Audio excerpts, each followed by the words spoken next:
The Avengers, Earth's mightiest heroes. This group of humans with superhuman power, intellect, and drive are among the best the world has to offer. And despite their differences and the many times they fight with each other, they become a euphemism for the world at large. We may fight, we may not always get along, but when a common threat exists, as was in the era of the First and Second World Wars, we can put our differences aside, specifically to combat a larger threat. And that's what the Avengers do. When the world needs them most, they gather together and are willing to lay down their very lives so that the world may know peace. Whether it be the narcissistic Tony Stark, the patriotic Stephen Rogers, the god of thunder himself Thor, or the wise sorcerer supreme Doctor Strange, each one is willing to lay down their lives selflessly for what has to be done to save the world. According to Doctor Strange though, there was one way, only ever one way, that they would come out on top, and that was the path they took. That's why Strange let Thanos have the Time Stone. But what would happen if another path was forced on them? Would that be it? Would they simply be unable to win?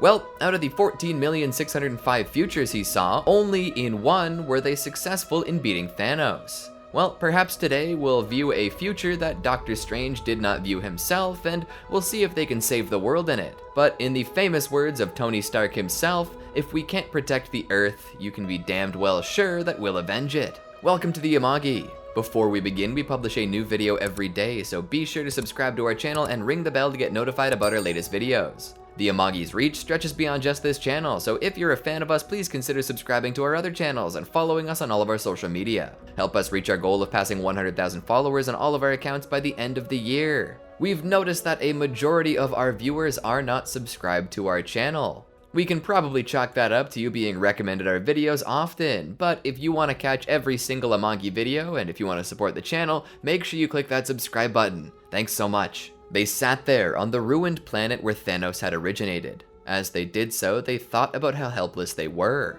Stranded while the greatest battle of all time was occurring in Wakanda.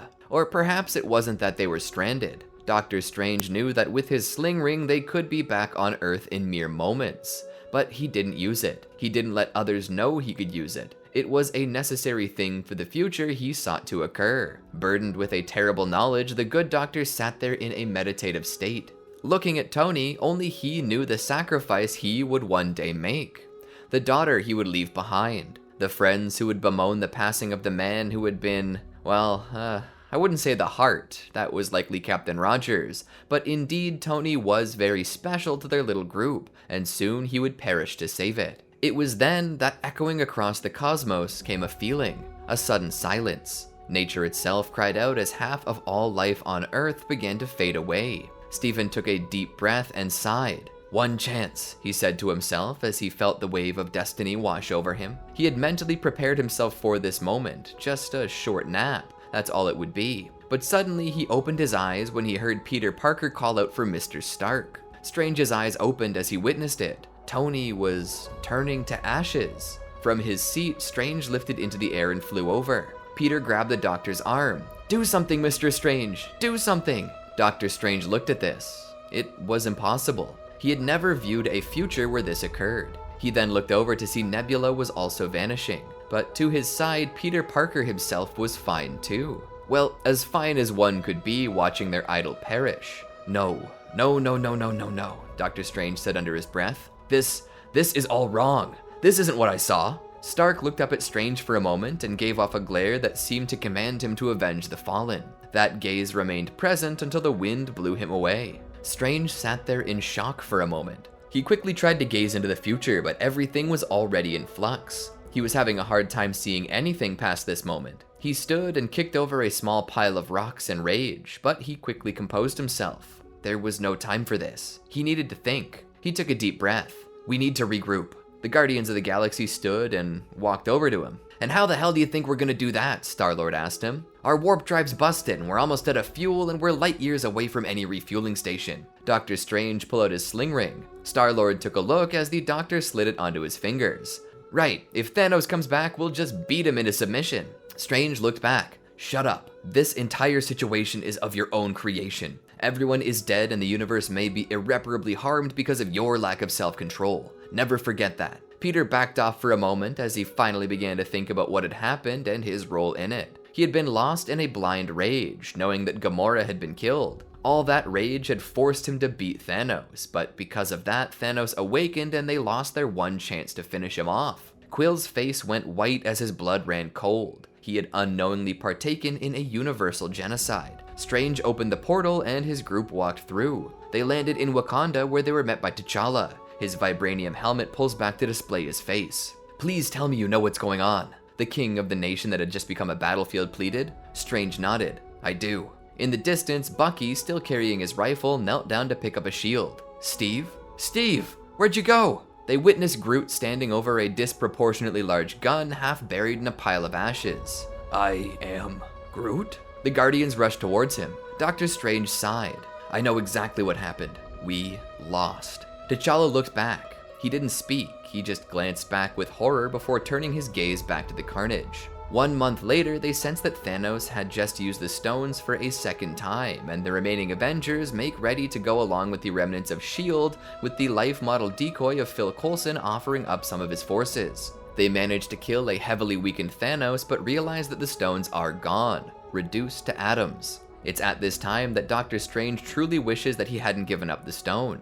If he hadn't, he could have reversed time or something, locked Thanos in an endless loop perhaps. A never-ending stalemate. Now it seems that it's too late. Those who perished are gone and there's nothing to do about it. Doctor Strange returns to his sanctum where he continues to study and search for ways to maybe undo his failure, but nothing turns up. All the while, he houses Wanda Maximoff, who is in the throes of depression. It's come to the point that he's had to lock her behind padded walls. He looks in at her only to see her sitting in the corner. "Do you ever have dreams, Stephen?" she asks. "Do you ever dream about what was, what could have been, and realize it's impossible now? Do you ever cry yourself to sleep for people who never existed?" Doctor Strange does not answer her. Instead, he continues attempting to use a healing hex to heal her mind. He tries on multiple occasions to cast a spell over her to force her to forget about Vision and whatever dreams she's been having. But every time he throws a spell at her to cause her to forget, she resists it as if nothing happened. And every time he steps into her mind to personally remove the memories, he's cast out by a strange witch in scarlet. It's then that Doctor Strange realizes that she is perhaps the one foretold to come, the one Chthon prophesied would come, the Scarlet Witch. He realizes that she might be the most dangerous creature to ever walk the face of the earth, perhaps even worse than Thanos. Born of infinity, her potentials squared by her origin. It's so bad that Doctor Strange even has to consult the Book of Vishanti on what to do. And with it, he at the very least constructs a containment cell for her as she degenerates further.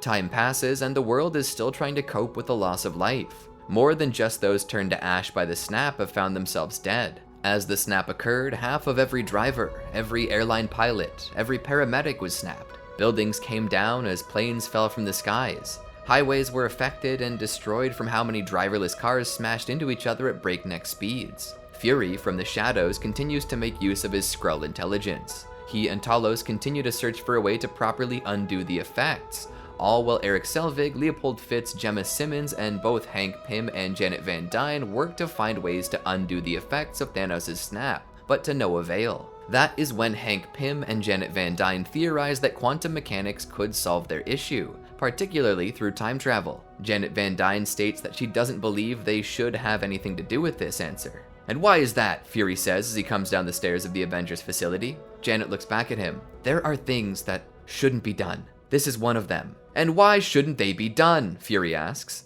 Janet looks down and away for a second. "You can't be certain how this will affect the world. If we go back in time to change the past, there's no telling what'll happen to the present." Eric Selvig steps in and backs her up on it. "Time travel, if it were possible for us currently, could have untold effects on the world. Even Doctor Strange avoids it for a reason." "I don't believe it'll be an issue," another voice says, coming out of the shadows. Phil Coulson stands there. "Time travel is nothing new to us. Isn't that right, Fitzsimmons?" Fitz and Simmons look to each other before looking back. "We've actually utilized time travel before." Eric Selvig and Hank Pym are both startled. Coulson continues. "There was a future in which the world would end, and we knew it could be stopped. Through a monolith, we went to the future and altered things there, and we returned to the past where we also altered things. Time didn't bounce back on us. It merely formed a new timeline entirely. So there should be no threat to the current world if we act through time travel." Janet continues to push her point. "I still don't think it's a good idea." Fury steps forward to her. And why the hell not? We've already established that time travel won't affect our current situation any.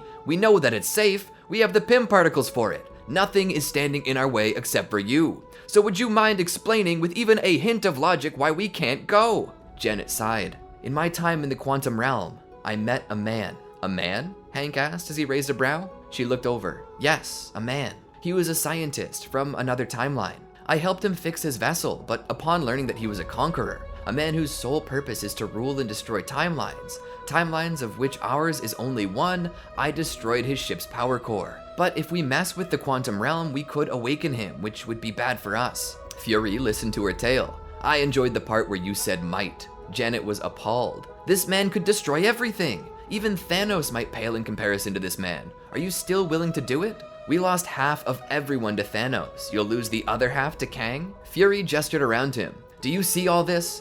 Everything we have now exists because of S.H.I.E.L.D. And S.H.I.E.L.D. only exists as it does now because I took a few chances. I'm a gambling man, Miss Van Dyne. I know how to measure the odds. To be fair, S.H.I.E.L.D. was destroyed by Hydra, Simmons said. Fury looked back at her as Simmons seemed to retreat within herself, looking away. Fury then turned back to Janet. If we stay as we are, the world will remain at half capacity for a long time, and all those who were lost will remain lost. If we act and fail, yes, we could see the end of the world. But if we succeed, and I brought you all here to ensure that happens, then we'll bring back everything that we lost. In S.H.I.E.L.D., we had a saying, until such a day as the world ends, we will act as if it intends to spin on. Our futures and our actions are built on faith. Realize that merely because you know that this man exists, whereas we didn't, that means we can avoid him. We can beat him. So for now, let's focus on this project, making it safe, and let's make it happen. At that point, all the other scientists agreed, and Janet, finding herself outnumbered, finally gave in. Elsewhere, Bucky sat at a bar having a drink. Steve had once said to him that the worst part of being a super soldier was that their metabolism was too strong, meaning that they couldn't get drunk. Bucky had never taken that for much. Who could be upset at being stronger than an elephant and capable of eating whatever they wanted, whenever they wanted, and as much as they wanted without even putting on a single pound of fat? But now that he was one and very desperately trying to get drunk, he finally understood what Steve meant. He sat there drinking when suddenly Sam Wilson walked in. Bucky looked back. He saluted. Captain America. Sam sat down. Stop calling me that. You know I could never live up to Cap. Well, Steve would have wanted it. He always spoke highly of you. Sam raised a hand and a glass was poured for him. He took a sip of the smooth scotch. Honestly, the shield should have gone to you. You're both Cap's best friend and a super soldier. Bucky nodded for a moment before looking over. But I'm also a convicted terrorist, and I doubt that would make me a good candidate for being America's hero. Sam sat there and brushed off the comment. I'm here because of a new directive. Fury's calling us in. Bucky's brow furrowed. He's getting a team together? Sam nodded. He says that we need to get together. The fate of the world may hang in the balance. Bucky sighed and stood. Then why am I wasting my time here? Let's go. The two of them headed to the Avengers compound where they were met by Phil Coulson, who showed them in. He led them to an armory where they could get any gear or weapons that they would need to be effective on a battlefield. Coulson then led them to the main room where the others were waiting. Coulson introduced them. Mr. Wilson, Mr. Barnes. I'm certain you know some of the faces around here. Doctor Strange was there. Drax, Mantis, Quill, Groot, and Parker. But there were a few faces that Sam and Bucky didn't recognize. Coulson introduced them. This is Dr. Jane Foster, a scientist who worked on the Einstein-Rosen Bridge project and even published a book about it. She waved. Ain't no way. Is that Thor's hammer? Bucky asked. Jane raised it. Whoever holds this hammer, if he, or I guess she, be worthy, shall have the power of Thor. Coulson continued. This is Yelena Belova, a former member of the Black Widow program and a sister to Natasha Romanoff. Yelena waved for a moment, only smiling once as she did so before ignoring them again. Coulson pointed to the last man, a man wearing hemp and a daisy chain around his neck.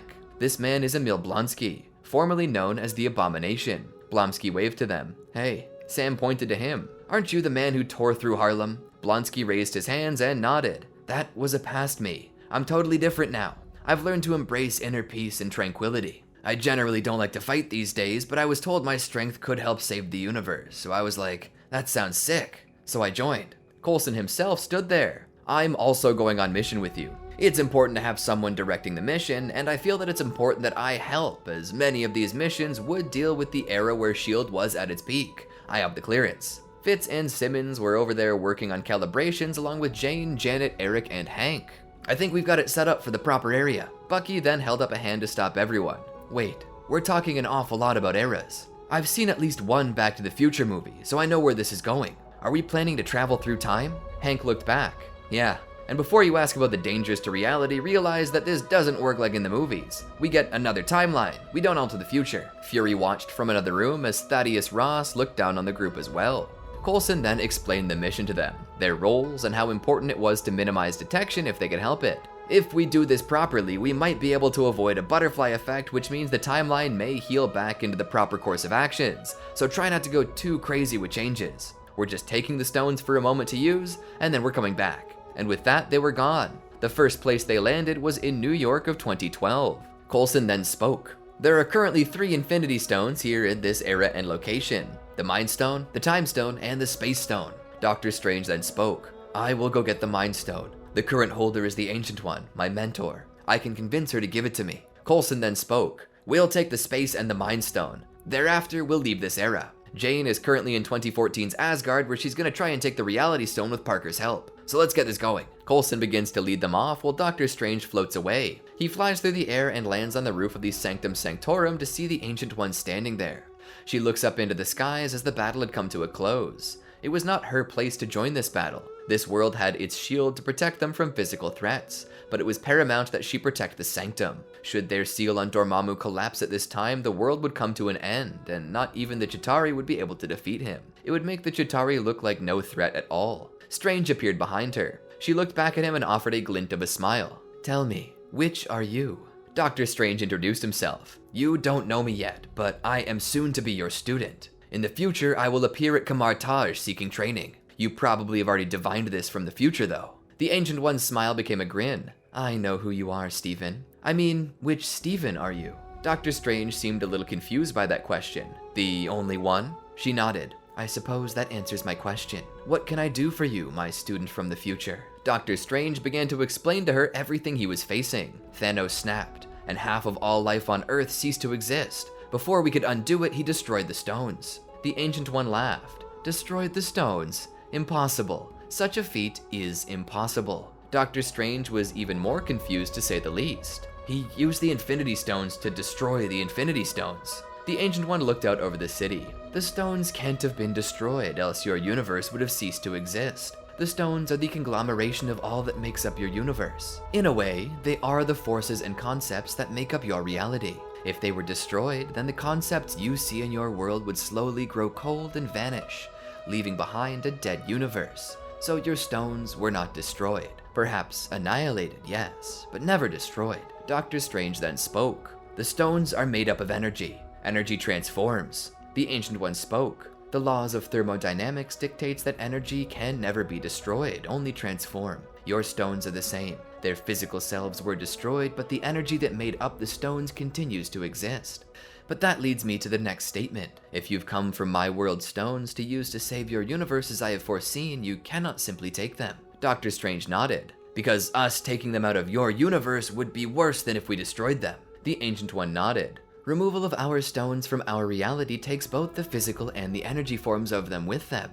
Our universe can only survive so long without these stones, so I implore you to return them when you've finished. Doctor Strange seemed surprised. You're just gonna give them to me? She took the Eye of Agamotto off from around her neck. I have seen many possible futures and many possible pasts, and I always see you being continually unexpected. Even if I refused you now, you would merely take it from me. You have grown more in your short time than I ever did in my centuries of stolen years. You truly are worthy of the title of Sorcerer Supreme, but there is one thing you lack. He raised an eyebrow. She spoke. Wisdom. You carry the weight of the world on your shoulders and it crushes you. You try and solve everything, and sometimes your big heart, as well as your big ego, stops you from making proper decisions. I foresee such a thing one day leading to your downfall, but I also predict that you will rise up from it so long as you maintain your heart. Never forget who you are, Stephen. Never forget that you are a kind person. Remember that and you will never lose your way. Go in peace. Strange smiled at her. Thank you, mentor. He then took the Eye of Agamotto and began to leave.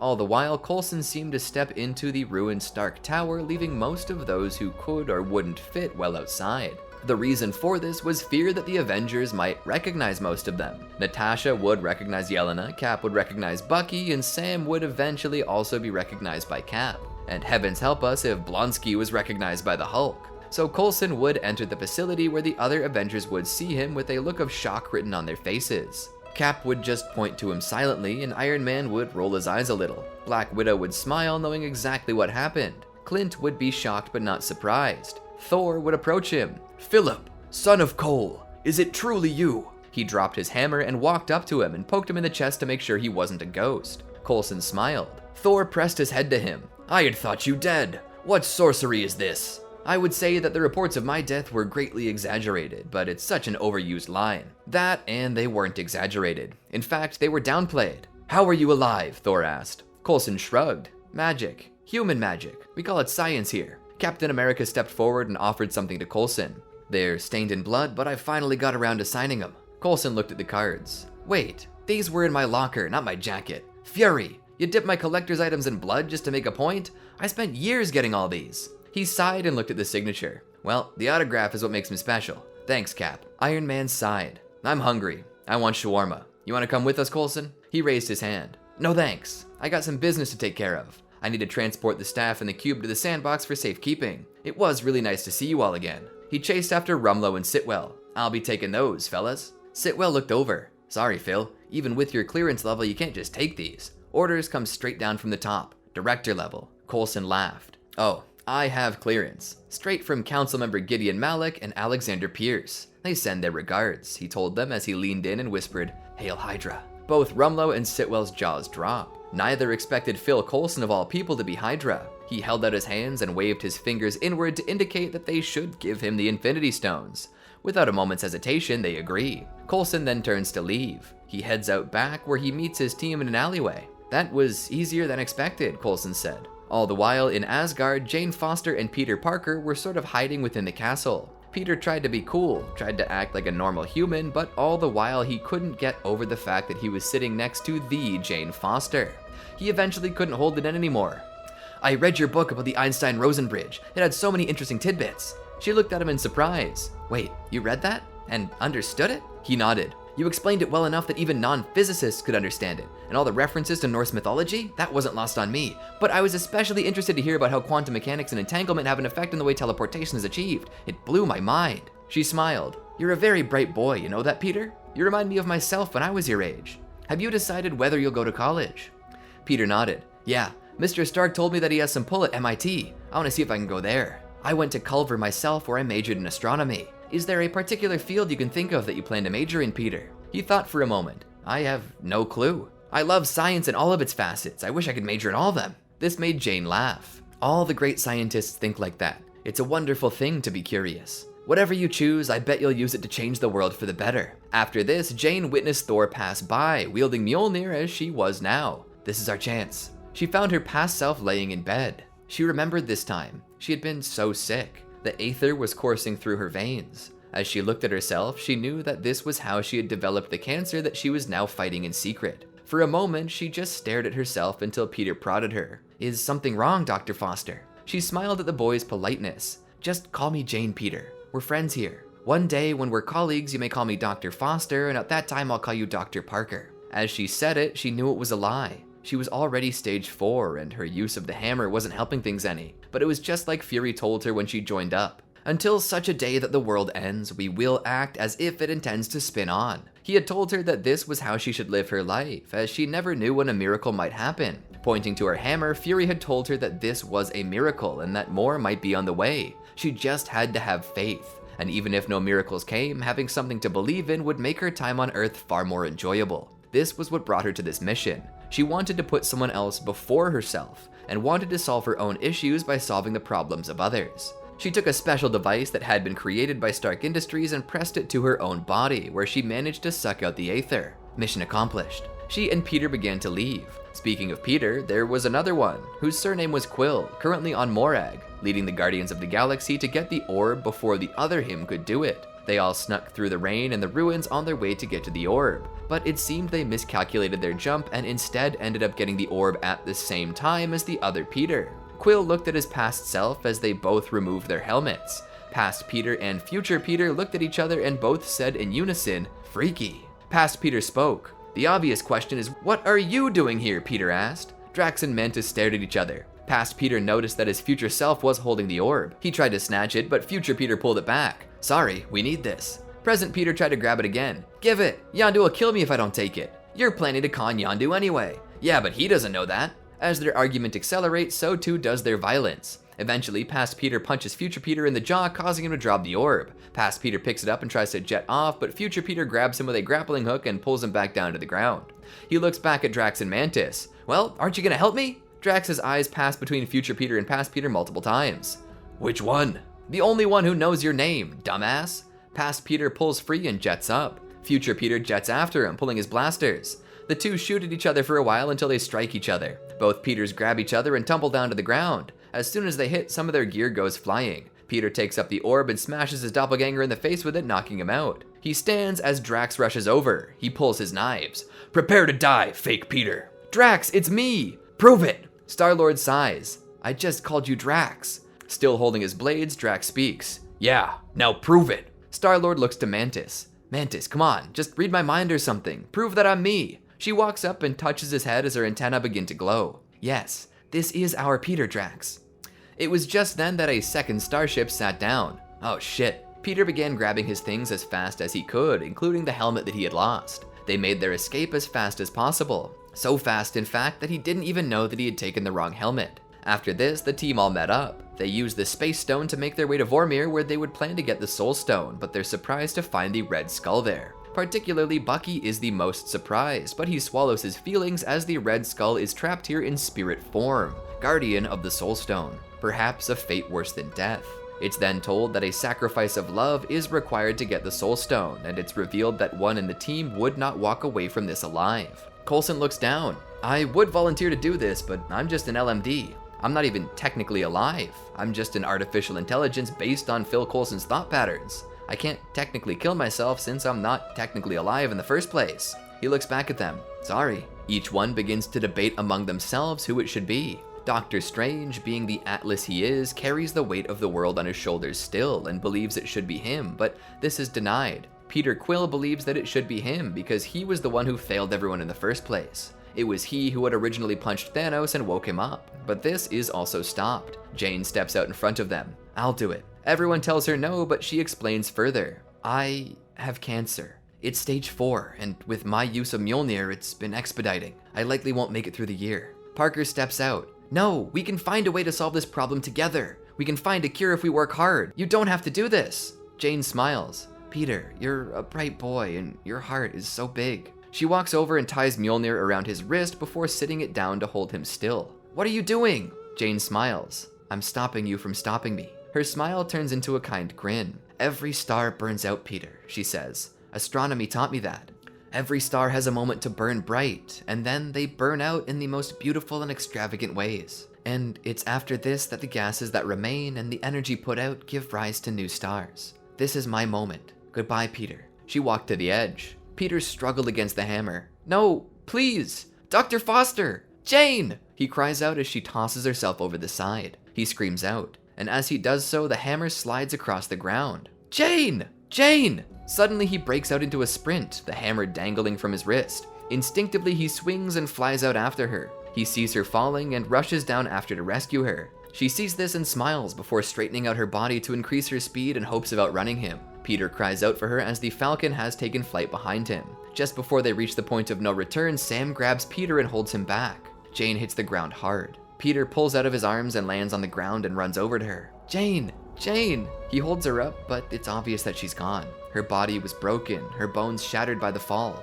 The star had burned out. Tears streamed down his cheeks as Sam touched down beside him and placed a hand on his shoulder. Why did she do it? Why did she have to die? Sam swallows for a moment. "Because this is what it is to be a hero, Peter. You must be willing to sacrifice everything. Everything you have. Everything you love. Even your own life." At that moment, before them, an orange gem appeared. It hovered to Parker and landed in his hands. Peter lifted the hammer and looked at it. The words of Jane spoke in his head. "Whoever so holds this hammer, if he be worthy, shall possess the power of Thor." Peter laid her back down and rose, his face stained with tears. In one hand, he held the heart of a dying star, forged into a hammer. and in his other, he held infinity incarnate. We'll save everyone with this. I swear it. Elsewhere, past Peter Quill was captured and brought before Thanos. He wouldn't talk, even unto death, Ebony Maw spoke. But something interesting was found in the helmet that he possessed. A recording of a time that is yet to come to pass. Thanos sat upon his throne as he watched the recordings. That is destiny. Ebony Maw then presented him with a vial of Pym particles that they had found on the site. He looked at them. Produce as much as you can. We are going to take back our destiny. They return to the present where Eric sees Peter Parker carrying Mjolnir. He instinctively knows. He walks to Peter, who looks up at him. Tears in both of their eyes, Eric hugs Peter. Fury walks down to them. Do you have them? Doctor Strange produces for him 5 of the 6 stones, with Peter offering the 6th. Fury takes it and looks to Peter. You've done well, Peter. Your sacrifices will help others to live. They then take the stones and put them into a gauntlet. Fury looks to Blonsky. Your time's now, Emil. Emil transforms into the Abomination and fits the gauntlet over his hand. He suddenly feels all the power rush through him. It feels so good it hurts. His arm feels like it's disintegrating out from under the glove. He raises his hand. Undo everything. He snaps his fingers and all those who had perished suddenly return to life. All those except for Jane, whose soul was claimed by the stone. Peter is saddened by this when Blonsky admits that he tried and failed. But just as they say that, there's a loud whistling sound that nobody can place until suddenly Fury hears it. Everyone down! Suddenly, the building erupts around them as Thanos' ship, the Sanctuary 2, comes down from the sky, along with the forces of the Chitauri and the Sakarans. In the ensuing battle, one of the Chitauri manages to snatch the glove from Blonsky, who is too wounded to fight back. Doctor Strange manages to stand, but only when Captain Rogers lifts him up. Wong appears with Nebula and Tony. He puts a hand on Peter's shoulder to tell him that he's done good. Doctor Strange looks to Wong and speaks. We need to bring everyone. Anyone you can think of. Bring them all. Wong nods. Thor walks in and sees Peter carrying Mjolnir. Mjolnir! Is that you? I thought you were gone forever. He goes to grab it, but Stormbreaker judgingly steps in between him and Peter. Well, I mean, I don't have favorites, but... Peter held it out to Thor. This was Dr. Jane Foster's. She sacrificed herself so that we could bring you back. Thor looks at the hammer. Oh, Jane. He seems to tear up a little. He takes a deep breath to compose himself. If the hammer chose you, then you should wield it. He gave it back to Peter. Peter takes it. From there, the Avengers begin to appear upon the battlefield. They look out over it. Tony slowly finds himself covered in his nanomachines, which form into a new set of armor. $5 says we don't make it. Cap thought about it. That's fine with me, because if we die, I don't gotta make good on that. Thanos appears on the battlefield before them. Thought you could run, couldn't you? Thought that you could change fate. But it, like me, has proven itself to be inevitable. What happened is what was determined since the beginning to happen. It was fate. It was destiny. You're messing with powers beyond your comprehension. And like you understand them, Doctor Strange said. Going against nature to save ones I love is my kind of MO. Sorry to disappoint, but today we're gonna take back what's ours. Thanos shook his head. I was mistaken when I killed half of you. I should have killed all of you and remade the universe. You see, that's the issue. So long as one person is left to remember the old world, the new world will see resistance. People don't like change. But ironically, the only thing that ever stays the same is change. Prepare for the greatest change of your life, and the last. When I'm done, I will rest, and tomorrow I will wake up to a grateful universe. He held out his blade as a multitude of soldiers rushed towards the Avengers. At that time, portal after portal began opening up as all Avengers and warriors appeared to fight alongside their peers. Doctor Strange looked to Wong. Is that everyone? Wong looked to the Sorcerer Supreme with disgust. What, you wanted more? Captain America then spoke. Avengers, assemble! And with a mighty battle cry, they rushed into battle. Peter lifted the hammer to the sky as lightning struck it. Suddenly, atop his Spider-Man suit, the armor of a true Asgardian god of thunder lights itself. Atop Peter's head is the winged helmet Thor himself used to wear. Thor looks at him for about 5 seconds, which causes Peter to grow a bit uncomfortable. We're going out for drinks after this. Peter, in surprise, speaks, I can't drink, I'm only 17. Thor laughs. Ha! Come to New Asgard, and that won't be a problem. He rushes off to battle. Spider-Thor rushes off too. He throws his hammer and then hangs onto it with his web, letting it pull him. Then, when he's over a large group of enemies, he slows down and spins, letting the centrifugal force of the hammer at the end of his web increase impact when he smashes into the ground with it. Lightning even strikes to top it off. Falcon flies beside Cap and tosses him his shield. Cap looks at it for a moment. It's yours now, Sam. He throws the shield one last time and it bounces off about 15 faces before coming back to Sam, who catches it. Cap pumps his fist. Hell yeah, that's a new record. Iron Man rushes by. For gosh sakes, Cap, watch your language. Cap would shake his head. When are you guys gonna forget about that? Groot rushes out into battle with Rocket on his shoulder. The other Guardians rush into battle alongside them. This is for Gamora, Star-Lord shouts as he rushes Thanos. Thanos grabs Quill and throws him back into the other Guardians. Come at me, Terran. I killed you once. I'll be glad to do it again. Doctor Strange grips Thanos' blade with his magic in the shape of a whip, but he's thrown by Thanos' immense strength. Banner, in the form of Hulk, rushes through the battlefield to grip onto Thanos. Thanos smiles. A strong one. I like that. But it takes more than brute strength to beat me. He suddenly switches to judo and he pulls the Hulk over his shoulder and smashes him into the ground before kicking him away.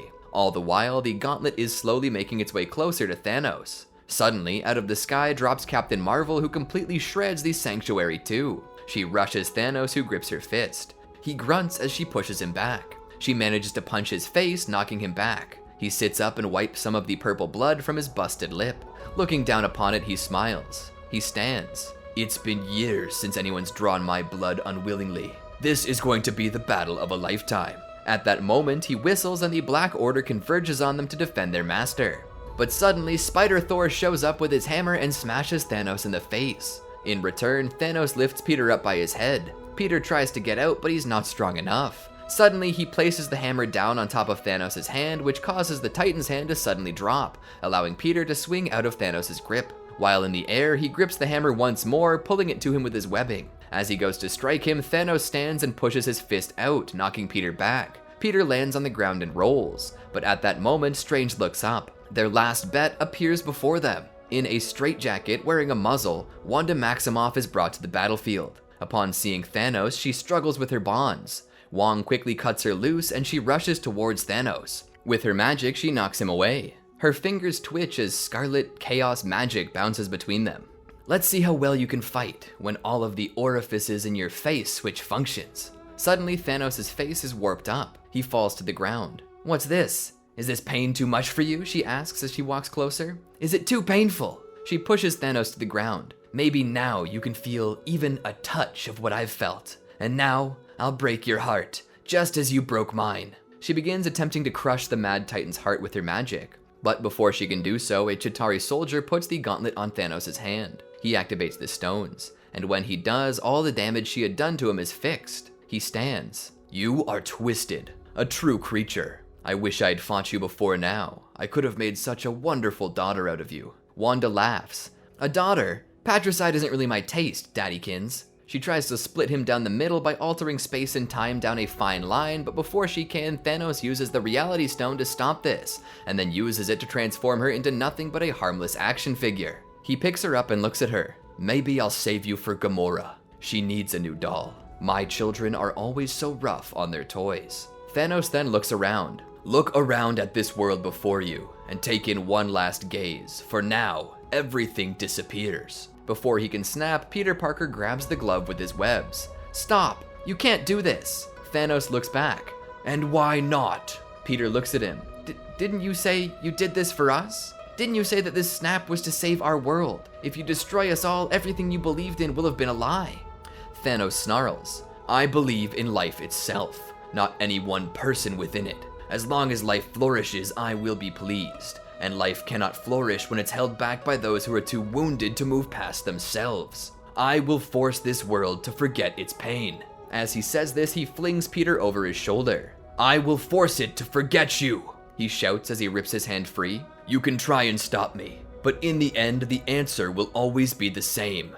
Do you know why? It's because I am inevitable. He snaps his fingers, but as he does, nothing happens. He looks at the back of his gauntlet and his heart drops. He looks forward to see Peter raise the hammer, rainbow-colored bolts of lightning arcing from his hammer and body. I can't let you do that. I was always taught that with great power comes great responsibility. Today I learned what that meant. I'm not afraid. He raised the hammer up and smashed the ground with it. Suddenly there was a blinding light that seemed to cover all of creation. After it went away, Thanos looked around and saw his forces were turning to ash. It was then that he knew that he was truly defeated. He sat down and looked around, his dreams literally turning to dust before his own eyes. His head bowed, and as it did, his body turned to dust. Peter stood there, hammer in hand. "I did it, Uncle Ben.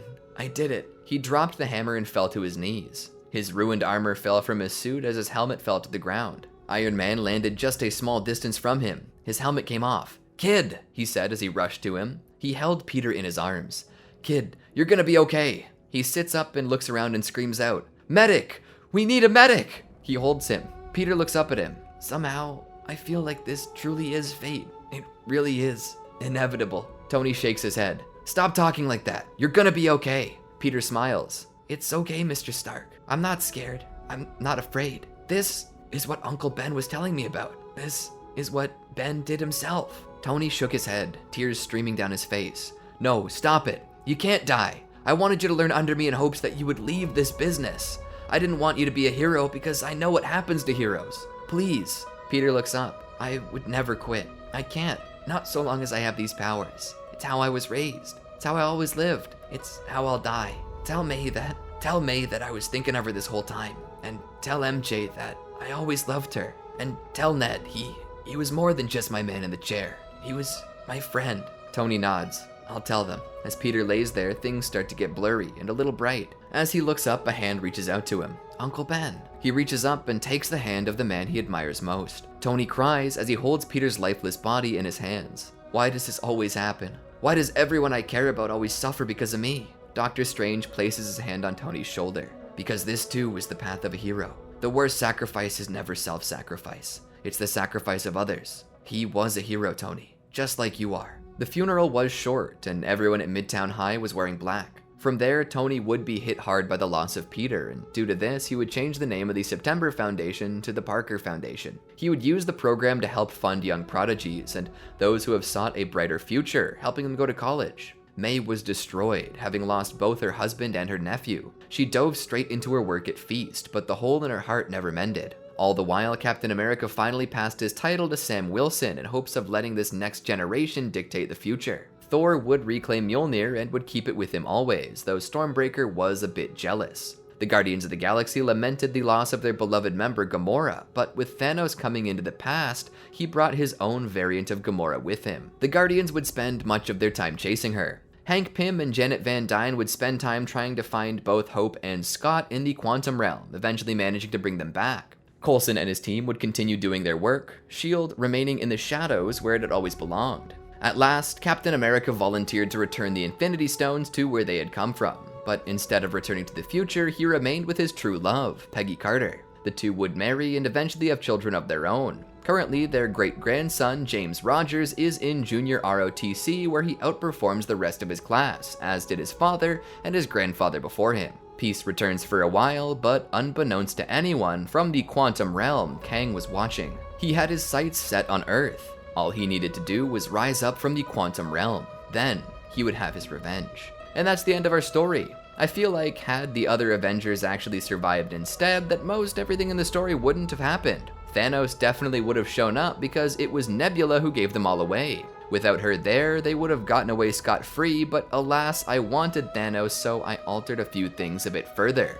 At least tell me you were entertained. Anyway, I hope you enjoyed this video. Be sure to share it around and give us more ideas like this in the future. Like and subscribe if you haven't already, and don't forget to ring that bell to be notified about our latest videos. Peace. Well, you know what? A Marvel story isn't complete until we get a post-credits scene. There was a knock at the door. Aaron Davis looked back quickly and then shoved the Chitauri tech he was about to fence back into a drawer and locked it. He went over to unlock the door before sitting back down on the couch. He then realized he had more items he had taken from Oscorp sitting on the coffee table. Crap! He grabbed the bag that contained only a small vial with a spider in it and shoved it into the cushions of the couch. He tried to act cool. "Oh, hey Miles, what's up?" Miles came in and sat his bag on the floor before lifting up a piece of paper. "I got accepted." Aaron's head turned towards him curiously. "Accepted into what?" "The Parker Foundation. They're gonna pay for me to go to college. Can you believe it?" Aaron stood. "That's awesome, Miles. You know what that calls for? Some chalky milk, 'cause you deserve it." He stands up and moves to the counter and pulls out 2 glasses before opening the fridge and pulling out some milk. He opens the milk and takes a sniff before recoiling a little. He then puts the second glass back in the cabinet and begins to pour some milk in. He squeezes a liberal amount of chocolate syrup, hoping to disguise the smell before stirring it in, all while Miles talks behind him, telling him about the engineering classes he plans to take.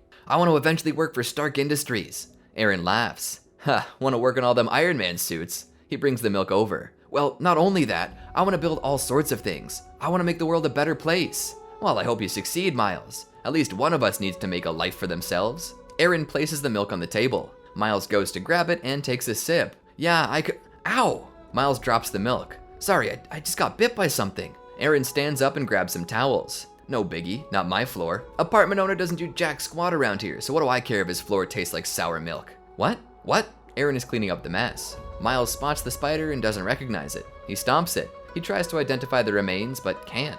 Doesn't look like any spider he's ever seen.